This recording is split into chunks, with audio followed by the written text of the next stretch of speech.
Hey guys, so welcome back.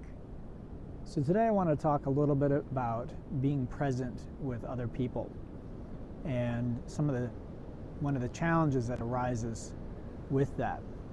Before I get into my talk though, if you haven't already subscribed to my YouTube channel or joined my Patreon page, I highly encourage you to do so. It really helps me out quite a bit.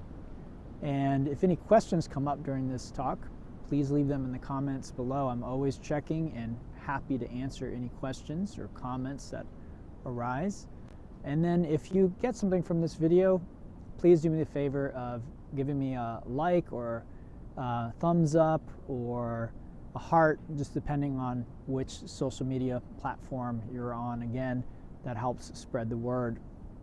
So today I wanted to talk a little bit about being present with someone. And one of the challenges that arises with being present with someone is if we want something, anything from them, we aren't present with them anymore. We're already colored by our own desires, our own wishes.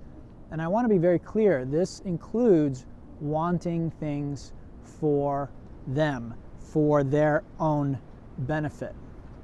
Okay, so let's say you love someone very much, and they are a drug addict or an alcoholic, or they're doing something that's clearly, in your eyes, causing them harm or grief. You cannot really be present with them as long as when you are with them, you are wanting them to be different than they are. Again, even if that's for their own benefit from your perspective. And I do want to emphasize that it really is your perspective. And that's one of the beautiful things about being human, is we have a perspective. We have a particular perspective. It makes the world very interesting. It allows us to discover things. It allows us to have adventures, to have quote unquote new experiences.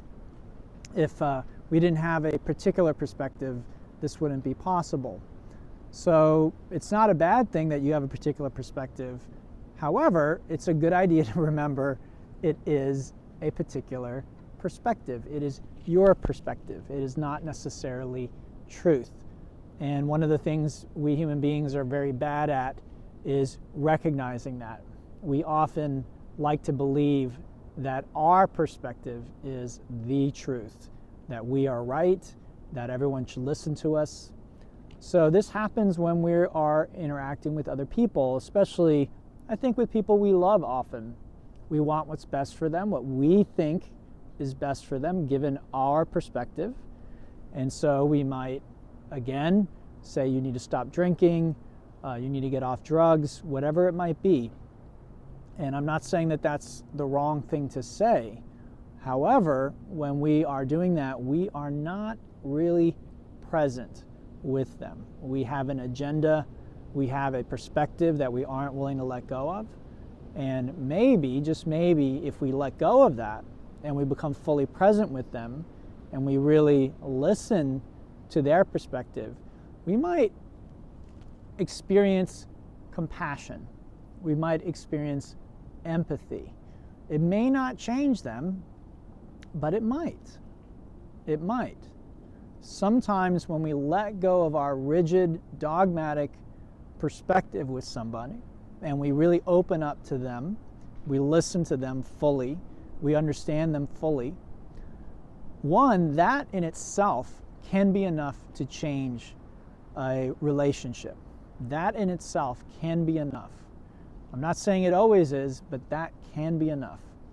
Then another thing that can happen is in truly listening, in letting go of our dogmatic, ingrained perspective, really listening, really empathizing, really feeling and understanding the other person's perspective, we might find that that gives us an insight that then we can take and say something that truly moves this person in the direction that we were wanting them to go all along.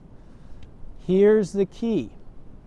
We first had to let go of our rigid perspective and our dogmatic view in order to allow this new information in.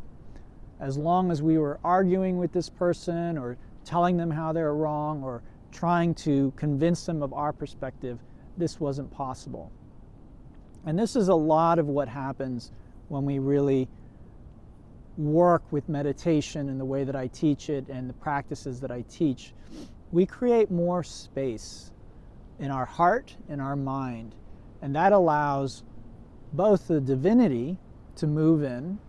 You could say it allows God or source or universe to begin to move us, and it also allows us to really truly have compassion and empathize with others and allow us to fully see their perspective. Again, many of us just want other people to understand our perspective. That's the most important thing for us. But everyone else is in the same boat. And amazing things can happen when you take the time to be the one that's listening and understanding.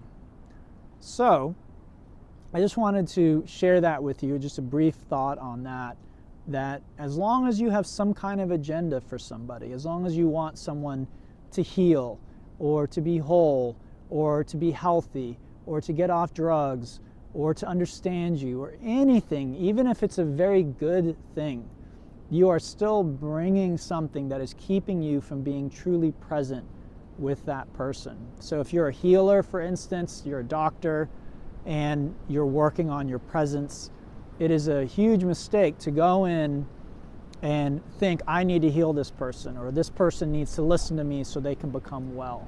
That is going to put a barrier between you and the patient and can actually really interfere with the healing process. So anyway, guys, I hope you got something from that. I hope you enjoyed it. Once again, you can give me a like, a thumbs up, a heart, whatever. Huge help. Also, questions, comments, I'd love to hear it. I'd love to hear how your experience is with presence and being present with other people, listening to them with an open heart and an open mind. Is this something that you practice already, or is this something new that you're learning? And then finally, if you aren't already, please subscribe to the YouTube channel. Or go over to Patreon. There's a little bit of extra content over there that I post, and you could also, if you want to, help support me a little bit financially. I hope you enjoyed it. Thank you all so much, and have a wonderful day.